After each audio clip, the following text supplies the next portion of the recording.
The UK housing market is a nightmare for first-time buyers, with average deposits of around £50,000 and house prices that are 8 times higher than average wages. To make matters even worse for renters, rents are ridiculously high. But there's a new Labour government and they have promised to build 1.5 million new homes in the next 5 years. This is in the assumption that they will be able to achieve this goal, which I must admit is a pretty big assumption. The only way to solve the housing crisis in the United Kingdom is to build houses and concretise the green belt. Basic economics suggest that a rise in supply will lead to lower prices, yet when it comes to the housing market, not everybody is convinced. The problem is that housing is different to a trader commodity like coffee or oil. You can't short the housing market. In fact, the average time to sell a house in the UK is around 9 months, and more than any other goods. House prices are also determined by things like interest rates, real wages, and mortgage affordability. These are the 4 main factors influencing house prices, and it can be difficult to isolate one factor alone. Now, we shall see how supply does influence prices, but not quite how we might expect. As a rough rule of thumb, different academic studies suggest for every 1% increase in housing supply, house prices will be around 1 to 2% lower than otherwise. Now, in 2022, there were 30 million dwellings in the UK, so if we increase supply by 1.5 million, this would raise housing supply by around 5%. So we would see house prices be around 7% lower than otherwise if we didn't build any at all. But that doesn't mean that house prices are therefore going to fall. Nevertheless, in order to explain it, let's utilise this research by Lichfield, which demonstrates the impact of building houses at a rate of 330,000 per year in comparison to the present trends in their analysis. Prices would still climb, albeit at a slower rate, but the most important part is that there is no magic involved. Improvement in affordability from higher house building rates. Now, this doesn't mean we shouldn't necessarily build houses, because there are many other long-term reasons to do so. And when people say that building houses won't cause prices to fall, they are likely to be right, in one sense, but it's not the whole story. If building 300,000 homes a year isn't going to solve housing affordability, what do? Do we have to build 500,000 homes a year? Well, there's a few factors to consider. In the first place, it is not necessary to simply construct homes in order to increase the number of dwellings between the years 2007 and 2023. England built 2.9 million new homes, but the number of dwellings increased by 3.3 million. That's an extra 406,000 new dwellings through things such as extensions and changes of use of property. Now, converting local businesses into housing is not necessarily great for local communities and is often a criticism of gentrification, but sometimes we can be quite innovative. Ways to find new houses living on a canal boat, or even this converted skip, a symbolic protest against a broken London housing market. Secondly, when we consider the housing market, it is essential not to only consider the national picture, but also consider regional markets. This is due to the fact that the regions in the United Kingdom that have the highest house prices are the ones in which it's been the most challenging to construct additional homes. There are extremely few rules in Austin, Texas, when compared to the other cities in the United States. This graph illustrates the relationship between rent rises and the increase in supply of homes that are normally pricier. California, like London, does have a lot more restrictions, and you can see the enormous difference in the trajectory of housing prices. As a result of supply, rent hikes are reduced. We can see that supply has some effect on prices over the long term, but a much bigger effect especially in the short term. And it is what's happening to real wages, interest rates, and mortgage affordability. If we take the mortgage market into consideration, it is more important to note that the rented sector typically reacts much more quickly to supply and demand than the buying sector does. First, since a credit crunch, new stress tests have meant that buyers have to prove that they can still afford a mortgage if interest rates go up. This ratio demands more than the previous crisis.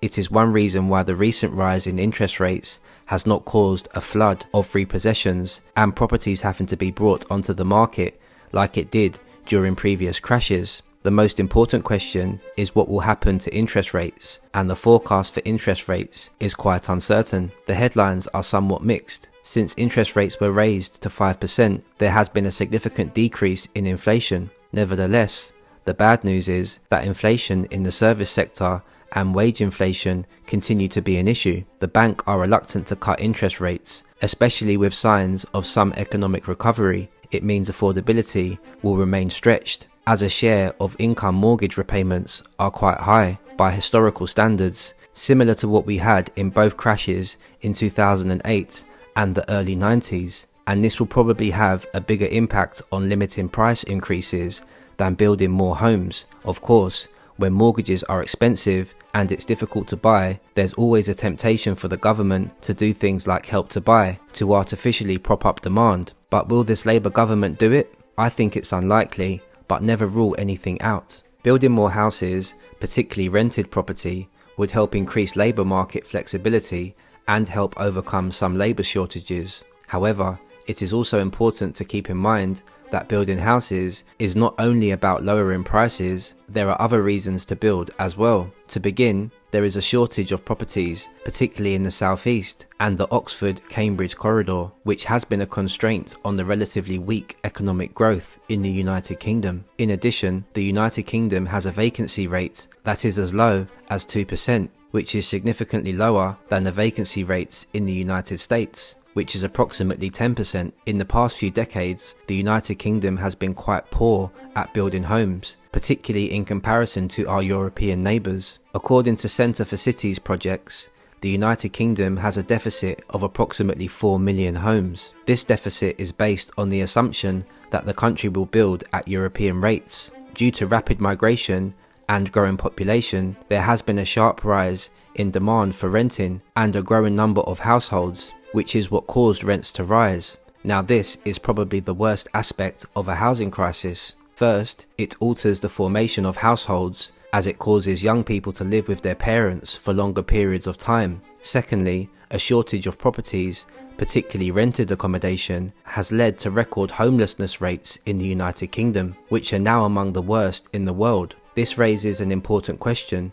If the United Kingdom does build more houses, how many of these houses will end up in the privately rented sector? Real affordability issues are experienced by a greater number of renters than by individuals who have mortgages. Additionally, when we suggest that the construction of new homes will simply serve to limit price, while a 1% increase might not seem like much at first, it has the potential to become substantially more significant over time. This conservative LSE analysis estimates that if we do build 300,000 homes a year, it will result in a 10% reduction in prices over the course of 20 years. It is of some value and could make the difference between some people being able to buy and others not being able to buy. But having said all of that, perhaps the more important question to ask is whether or not the government will be able to build 300,000 homes every year, regardless of whether or not this is all academic. Their primary hope is that by altering planning regulations to lower the cost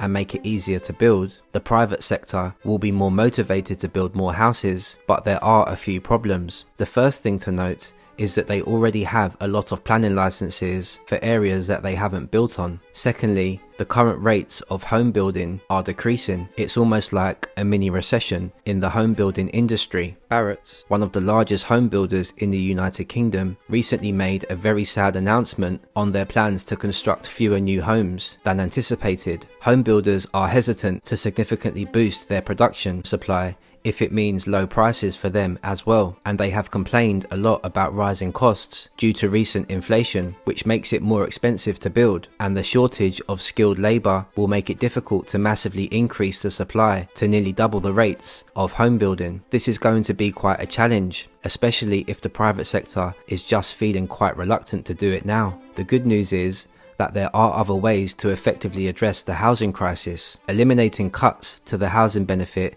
is the most direct approach, as this provides financial assistance to individuals who are struggling to meet their housing expenses. It is, without a doubt, costly and may necessitate high taxes, but it is significantly more direct than the construction of homes. It is a really enormous task to overcome the past few decades of losing social housing, but will the government get lucky and will house prices fall on their own, regardless of what they do to supply them? Secondly, the loss of social housing has caused a great deal of damage. particularly to the private rented sector. A great number of people have ended up here who shouldn't really be there, and they are having a hard time paying market rent. But will the government get lucky? Will house prices fall on their own no matter what they do to supply? Will the market itself end the chronic overvaluation of prices and rent? This video looks at the likelihood of a fall in house prices irrespective of what happens to supply. I hope you've enjoyed this video. If you have, please remember to like and subscribe, and feel free to comment so we can continue the conversation. And as always, I'll see you on the next one.